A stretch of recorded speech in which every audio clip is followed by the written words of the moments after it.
Michel de Castel. On va faire un peu mieux connaissance et pour ça, on va essayer de vous surprendre en ouvrant l'album Souvenir. Michel le joueur, 19 sélections en équipe nationale. De Castel, l'entraîneur avec 10 clubs, en tout cas à votre actif. 2 carrières, mais une seule et même passion intacte. Portrait signé Farah Jamchidian et Mathieu Jutens. Cher Michel de Castel, si, vous là, en bas à gauche, vous portez ici le maillot de Strasbourg, votre premier club après vos débuts à Neuchâtel-Xamax.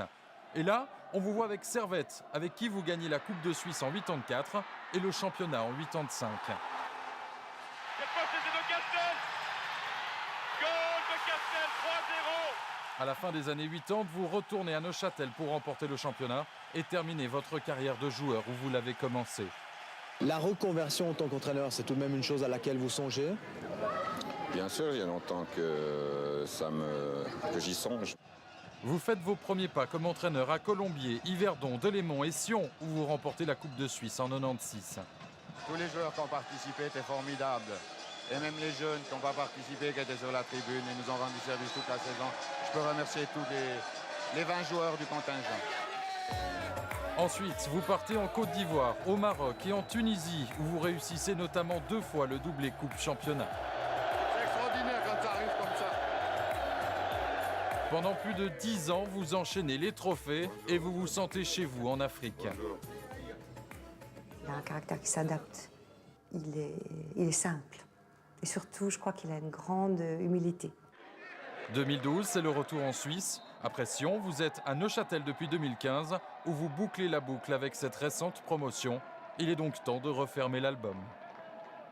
On va quand même le garder encore un petit instant ouvert, cet album, si vous le voulez bien, Michel de Castel. On a revu votre parcours. On a aussi entendu votre épouse parler de vos capacités, vos facultés d'adaptation. Est-ce que ce serait ça, la méthode de Castel, de ne pas venir avec ses idées préconçues, ses recettes toutes faites? Vous regardez en fonction de là où vous êtes, votre manière de coacher? Je viens toujours avec mes idées, mais après, je fais en fonction aussi du contingent que j'ai. Hein. J'entends, il faut s'adapter au contingent qu'on a, à l'équipe qu'on a, au caractère qu'il y a aussi, parce que des fois, il y a des rebelles. Hein. Il faut aussi savoir les prendre, ceux-là, et puis essayer de faire un bon amalgame, et puis de trouver le meilleur possible. Quoi. On ne coach pas pareil à Sion, à Xamax, en Tunisie?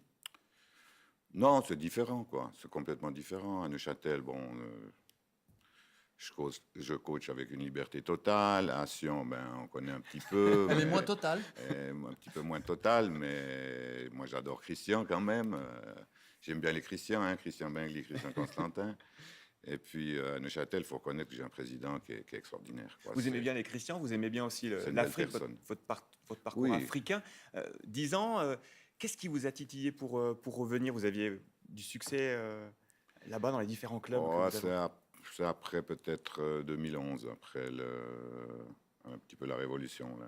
Révolution tunisienne. Ouais, tunisienne, ouais. Là, ça vous a marqué? Ouais, là, je me suis dit, il faut quand même que je commence à rentrer parce que j'ai 60 ans, il faut commencer peut-être. Bientôt 60 ans, il faut peut-être. Et puis c'est Christian, un jour, qui est venu vers moi puis qui m'a dit, écoute, si tu rentres, ça t'intéresse de prendre Sion. Donc, je lui dois beaucoup. Déjà, c'est lui qui m'avait pris la première fois en 95. Et puis, il m'a fait revenir de l'Afrique avec un club de première division. C'était quand même... C'est une bonne reconnaissance que j'ai pour lui. Quand même. Le jour de vos 60 ans, vous vous asseyez sur le banc de Xamax, hein, si mes informations sont exactes, 22 octobre 2015.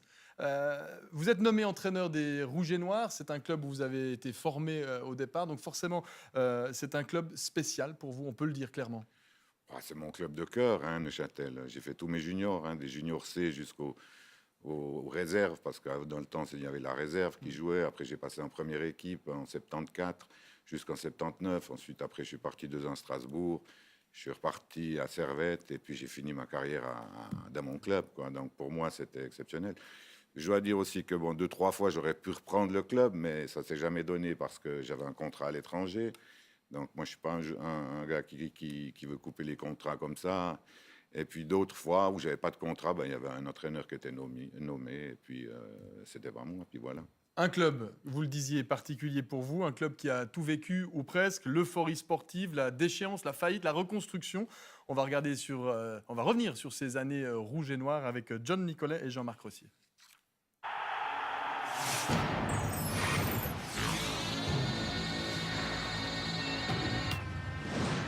la commission de discipline a décidé de retirer la licence au club de Neuchâtel-Xamax.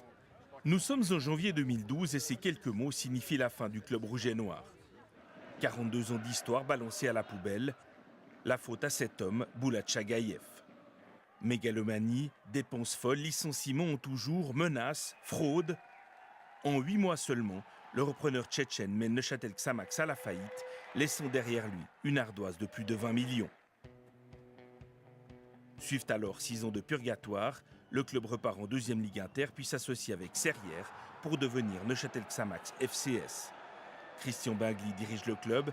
Il faut pratiquement tout reconstruire et gravir un à un les échelons jusqu'à ce printemps et le retour enfin en Super League.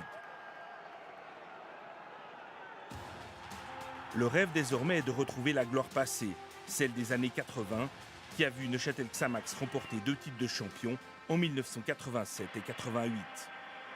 La récompense suprême pour ce club de caractère personnifié par son président de l'époque, Gilbert Facchinetti, son entraîneur mythique Gilbert Gress et ses stars, Don Givens, Heinz Hermann et surtout Ulich Tilike. Neuchâtel-Xamax regarde alors les grands clubs continentaux droit dans les yeux. Par 2 fois, il atteint les quarts de finale de la Coupe de l'UEFA. Sur la scène européenne, la Maladière est une forteresse imprenable. Même le Bayern de Munich et le Real Madrid repartent battus. Un bon petit crochet, une balle vers Tilike. Et c'est un but. Tilike, 10e minute. Ah, ça ne pouvait pas mieux commencer pour les Neuchâtelois. Neuchâtel-Xamax reste invaincu à domicile pendant 27 matchs, jusqu'à la victoire en 1997 de l'Inter de Milan de Ronaldo. Tous ces grands souvenirs paraissent lointains, mais le club neuchâtelois est prêt désormais à écrire un nouveau chapitre de son grand livre rouge et noir.